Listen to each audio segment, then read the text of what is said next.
د خپل وطن ګل وطن د کتاب د خپرونکي خبرې. متلونه د پښتو شفاهي ادب هغه لنډې، ګټورې او په تول تللې خبرې دي چې ویونکي یې د خپلې ادعا د ښه ثبوت په خاطر په خپلو مرکو، خبرو او بحثونو کې استعمالوي. هر متل ځان ته د استعمال مورد لري. د متل بې ځایه کارول نه یوازې دا چې ګټه نه لري، بلکې د استهزا سبب کیدای سي. پښتو متلونه د ځینو خاصو واقعو سره تړاو لري. دغو خاصو پیښو د متل مورد زیږولی وي. د اړوند مورد متل لومړی فردي شکل لري، خو د ټولنې په اوسیدونکو کې تر ډیر استعمال وروسته د ولس مال سي او د استعمال حلقه یې پراخه سي.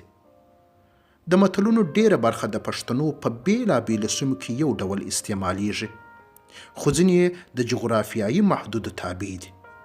دغو جغرافیایي حدودو نه یوازې دا چې د متل په شکلي جوړښت کې تغییر راوستلی وي، بلکې د متل د زوکړې واقعې او پیښې ته یې بیل او جلا شکل ورکړی وي. نو ځکه د دغې برخې په لیکلو کتابونو کې د ځینو متلونو د کیسو تنوع موجوده ده، چې دغه تنوع د بیلابیلو پښتني سیمو سره تړاو لري.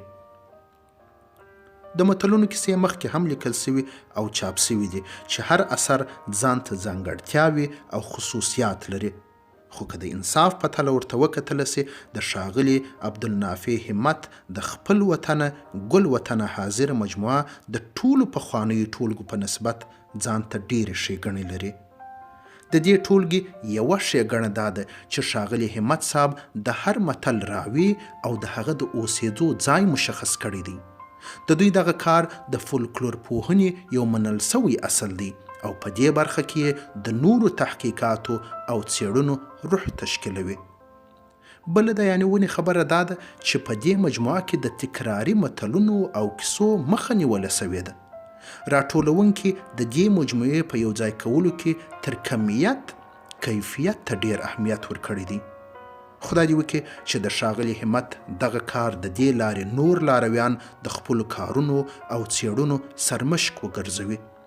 وروستی شوال یې په دې کې دی چې د هر متل پر کیسه یې یوه نتیجه د یادونه تر عنوان لاندې بنا کړې ده، چې ما تر دغه مجموعې مخکې په نورو ټولګو کې نه ولیدلې.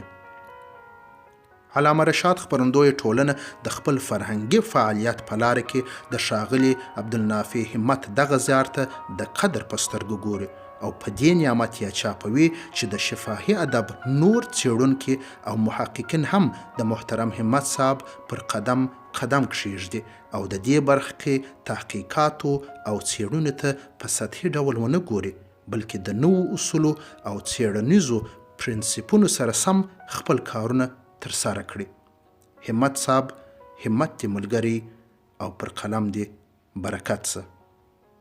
مطیع الله روهیال 8 د ثور 1493 شمسي کال.